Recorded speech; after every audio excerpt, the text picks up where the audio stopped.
Saat Julia sedang fokus berlatih di gym, tanpa sengaja ia menyenggol seorang pria yang berdiri di belakangnya. Meski sudah meminta maaf dengan sopan, Marcos tidak menjauh dan malah semakin mendekat dengan alasan ingin memperbaiki posisi tubuh Julia. Agar tidak cedera saat latihan, Julia mencoba mengabaikannya karena mengira instruktur itu hanya berniat membantu.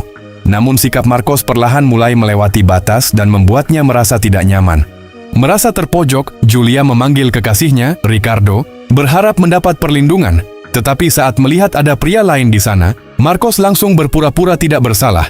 Kekecewaan terbesar justru datang dari Ricardo yang memilih membela instruktur dan mengatakan bahwa Marcos hanya menjalankan tugasnya. Sikap itu membuat Marcos semakin berani memperlakukan Julia dengan tidak sopan. Bahkan ia sempat menantang Ricardo dengan bertanya, apakah ia tidak keberatan melihat pacarnya berlatih begitu dekat dengan pria lain. Namun Ricardo hanya diam dan malah menyalahkan Julia dengan mengatakan bahwa dirinya terlalu menggoda. Dengan sikap merendahkan, ia melemparkan jaket ke tubuh Julia dan menyuruhnya menutupi diri.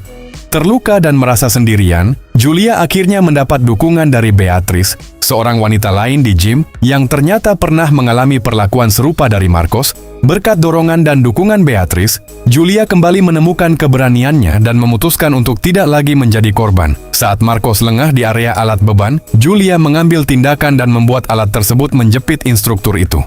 Di hadapannya yang kini tidak berdaya, Julia memberi peringatan keras agar ia tidak pernah lagi melecehkan wanita manapun. Setelah itu Julia berjalan menghampiri Ricardo dengan tatapan yang akhirnya menyadari kenyataan. Tanpa ragu ia mengakhiri hubungan mereka saat itu juga, lalu meninggalkan gym dan masa lalu beracun itu untuk selamanya.